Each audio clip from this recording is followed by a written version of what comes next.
Dr. Jason is a professor of psychology at DePaul University and the director of the Center for Community Research. He is a former president of the Division of Community Psychology. In 2011, he was presented with the Tom Fellows Award by the Oxford House Organization for his 20 years of research documenting the process of long-term recovery from addiction. He's extremely accomplished. Dr. Jason, as many of you know, he's written 23 books, many of which are at our bookstore on our Scraw display table. There's some additional things, and what I just said, and there's some additional things you could read about in the conference program. What you might not read about in the official bio are some pieces of information that I found on Wikipedia. So when you have a Wikipedia page, to me that is like the pinnacle of success. Okay? That and being quoted in Jet magazine. So as an academic, even though I tell my students that they can't rely on Wikipedia, I found it interesting that on Wikipedia, Dr. Jason can tell us if this is true. He is actually the son of Jay Jason, a well-known comedian who apparently entertained in the Catskill Mountains. I don't know if that's true or not. Anyway, I'll be quiet now. I want to help me welcome Dr. Jason to the stage, and after his talk I'll give a couple of announcements about the conference. But please join me in welcoming our distinguished keynote speaker.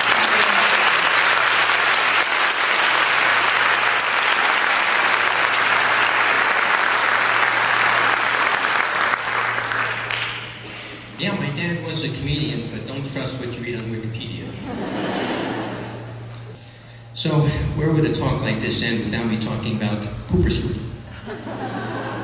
Unfortunately, this is probably what I'm best known for my entire career. So let's go through the story of how this all happened. After inviting the Chicago alderman from my area to my community psych class as a young assistant professor, I said to myself, I would tackle whatever he mentioned as the most pressing issue.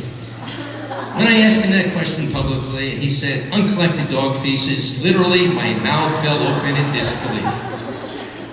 With trepidation, I counted all the fresh dog feces within an 8x5 block area. And of course, we had to define whether it had color and texture so we can reliably make sure whether it was old or new. We really got this down to a science. The fact that there were 11,470 droppings within this area made me realize that dog litter was a serious and prevalent problem at the time. Well, we had to get our hands dirty. Imagine what it was like recruiting graduate students who were trying to study clinical psychology, coming to DePaul and finding they were going to work with me on dog shit. Anyway. True story. Well, we counted the number of dogs who defecated, the number of dog defecations picked up, and we picked up and weighed all the dog defecations in the morning. And I got infected with fleas as well. Talking about getting your hands dirty, whatever. During the baseline phase, we found few dog owners were observed to pick up after their dogs.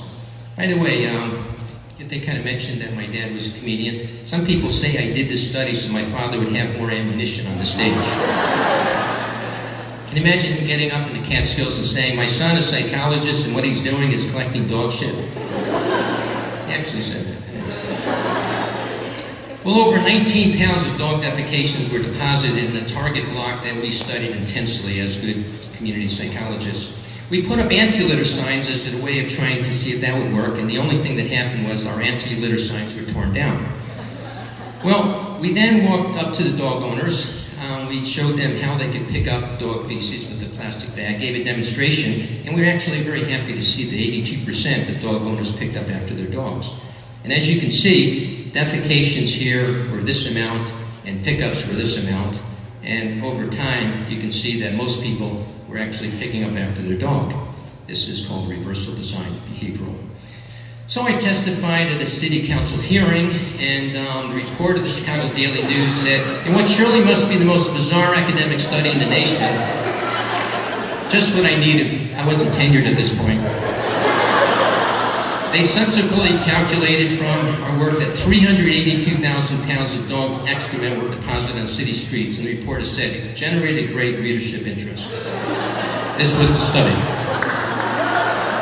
The editorial in the Sun-Times, we're not sure what contribution the study makes to the discipline of psychology, But if it persuades the city council to pass a stronger ordinance to discipline dog owners, it will have been more than worth the effort. The city could always fund the professor's research project. The pursuit of knowledge aside, it did manage to clean up one neighborhood. And there were cartoons in Chicago Daily News about solutions. I got tons of fan mail. Matter of fact, when this thing got going, anybody that sees anything with, bird droppings or any type of droppings, they send it to me and they want me to get involved, and I don't understand why. So this one alderman did approach me, and I did work with the community organization, a 9-month collaborative to reduce dog litter in their area, and we actually had some good success with the same strategies in the entire area and the target block. We were able to demonstrate you could really reduce dog litter by getting people to be responsible. Well, as I mentioned, I testified at City Hall to support an ordinance. It would require dog owners to have their possession of pooper, scooper, and walking dogs. This ordinance was passed by the City Council, and Chicago is one of the first cities in the country to pass a pooper, scooper ordinance. This was the letter from the alderman who we initially were working with on this. In the past, this problem has been scoffed at and not taken seriously. Your comments regarding the dog defecation problem altered that perception greatly. For the first time, the legislators were willing to seriously consider enacting legislation to help alleviate the dog litter problem. And Chicago's ordinance did become a model for other ones around the country. So the final principle of social change is consider the tangible short and long-term results of our activities. Using evaluation techniques, we can determine whether or not a particular intervention or social change strategy has achieved its goals. Few initiatives are successful without some type of documentation to support our efforts. A funny story, just to kind of end this thing about the dog litter. And about a couple years after doing research with Ed Zola, a good buddy, and I was kind of, again, an assistant professor at the American Psychological Association convention.